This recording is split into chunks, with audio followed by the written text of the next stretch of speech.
most respected, most beloved, my elder dear brothers, Honorable Vice President, Sri Dhankarji, my hearty pranams to you, sir. Sri Chandraji,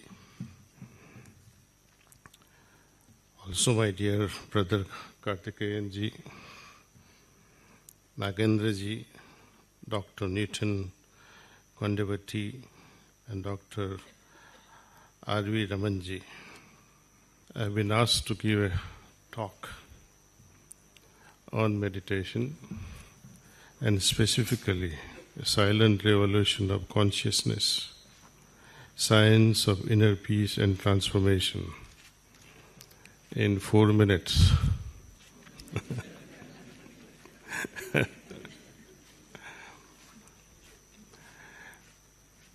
My situation is like that of Lord Krishna at the battlefield. He was supposed to deliver 18 chapters in 5 minutes to Arjun before the world witnessed the world war, Mahabharata. Both parties were, about to kill each other. And Arjun gives up and says, "Not me, I am not going to fight."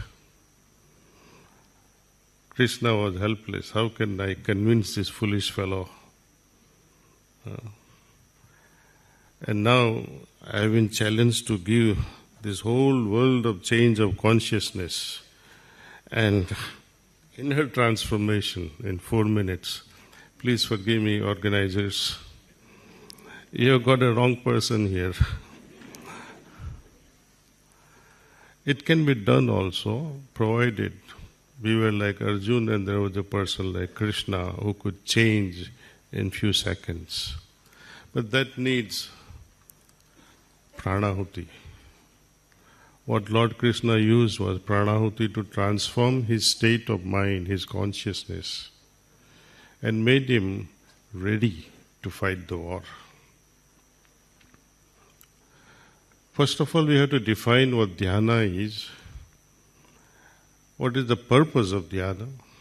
What is this consciousness? So we'll begin first with the purpose. Purpose is very simply put, evolution of consciousness. We have 3 sariras: sthul, sukshma, karan. Sthul sarir cannot evolve within the lifespan that we have. It takes thousands of years, millennia before it can evolve. Soul need not evolve. It is purest, unmutable. How can you change and transform what is already pure? It need not. So what is needed to be changed is the subtle body. The fundamental mainstream of the subtle body is the river of consciousness, which is supported by manas, buddhi and ahankar. Now when we talk of changing this manas, buddhi and ahankar, how do you change manas, buddhi and ahankar, transform them so that it affects the consciousness in a way that it can soar higher in the sky of superconsciousness, and also it should be made deeper so that it can dive deeper into the oceans of subconsciousness. You understood so much so far? Okay. Now, when mind evolves, manas evolves, its function has to evolve. What is the function of the mind? Think. It is to think. So when it evolves, what we are expecting is thinking has to be transformed into something better. And what is better than thinking? Feeling, perception. I give you a small example from my life. In my business world for many years, business or no business, we all go through problems. And whenever the problems linger on, your face changes. And the first individuals to identify change in your face is your wife, or your sister, or your mother. After a few months of, torture within yourself, they ask you, "Kya ho gaya tumhe? What's wrong with you?" Then we try to explain the problem. They blurt the solution in less than a minute, for which we struggle 3 months, 4 months, and been wondering why and how. Women don't have brains. You agree? No. I do agree, because they have a super heart. And because of this heart, they are able to perceive things bypassing the faculty of the mind. This is a God-given gift to every woman,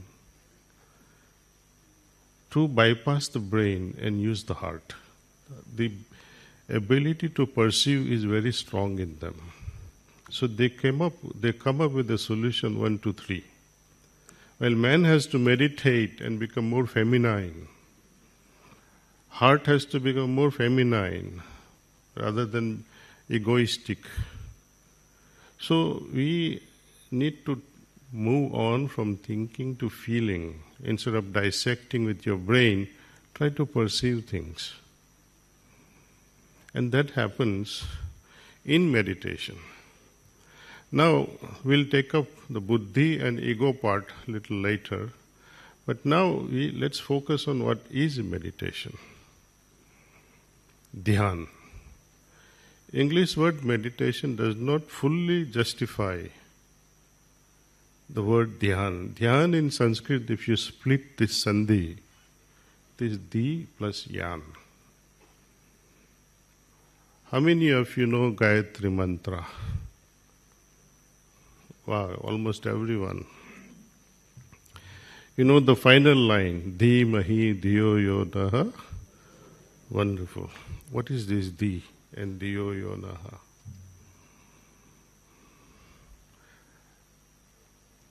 We are saying, my dear mother, the source of everything.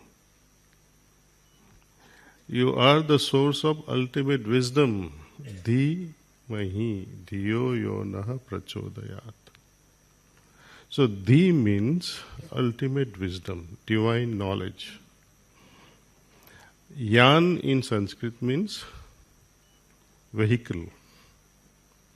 So, vehicle that transports us to this ultimate wisdom is Dhyan. That's the definition I would like to call. Unfortunately, our yogis and saints, so-called, they have really perverted the meaning of dhyan, and they say it is the focused mind. Now, when you see logically, focused mind means you need to focus on a known object. Purpose of dhyan is to focus on unknown. So how can you focus on unknown? That cannot be dhyan. But our people have yogis, those who have become udyogis, they give all kinds of, तुम्हारा बेटा पास हो जाएगा, तुम्हारा ये होएगा, उसको focus करवाइए, concentration करवाइए, and they keep churning money. Now, for any vehicle to be useful, imagine your car without petrol, or electric charge now in your electric vehicles. It cannot move. So how can this yan of dhyan can take us to Di? What is the fuel for that? You need nourishment, some energy output. Energy input is required. Just as this physical body, Annamaya Kosha, we call, requires annam, balanced diet to nourish itself. Manas, we learn from elders, we contemplate, we read, we interact. And that's the source of our enrichment of Manomaya and Vijnanmaya Kosha. How about enriching your soul, your causal body? Is there a solution? That enriching energy that enriches our soul and the energy that propels us into state of samadhi in dhyana are same.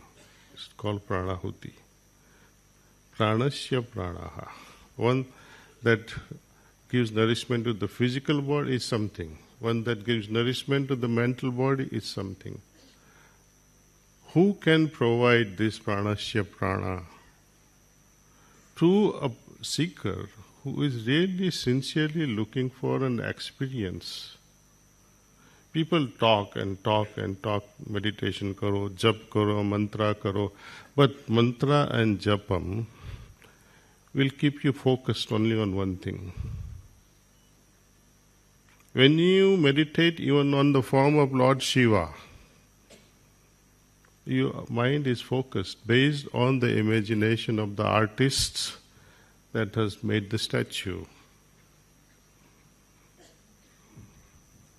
I would like you to think, even when the great personality like Lord Krishna was present during his lifetime, with the actual form also, how many could understand his divinity? Tell me, anyone? Even when he showed his real form, Arjun says, this form scares me. So even when there was a real form, you could not recognize him. How in the world you are going to recognize him with Xerox copies? I am not insulting any religion. I want you to think very, very seriously your approach. In our Shastras we call Ishwar is Antaryamin. Am I right or wrong? Josh se bolo. Thank you. Antaryamin means one who dwells within, जो मुझ में है. हम जब से माँ से पैदा हुए, since then that soul, that Antaryamin, that life giver, that life force is in me. My mother has given me that. That power that sustains me is not outside me. And where is my search? Outside. So how can you succeed? That's why dhyan. We have to meditate with the help of pranahuti.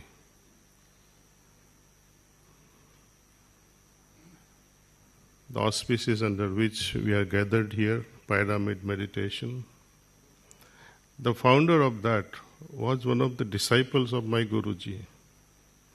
And like many systems, many sishyas, they take up their own path and establish a new channel.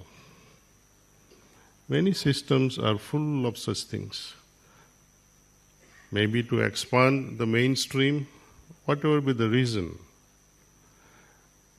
Without pranahuti, you cannot move even an inch in your consciousness. I proclaim this from this stadium today, from this podium.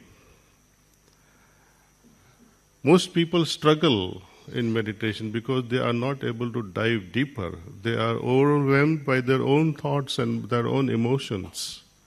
It is the pranahuti and pranahuti alone, despite of us, can propel us into higher level of consciousness.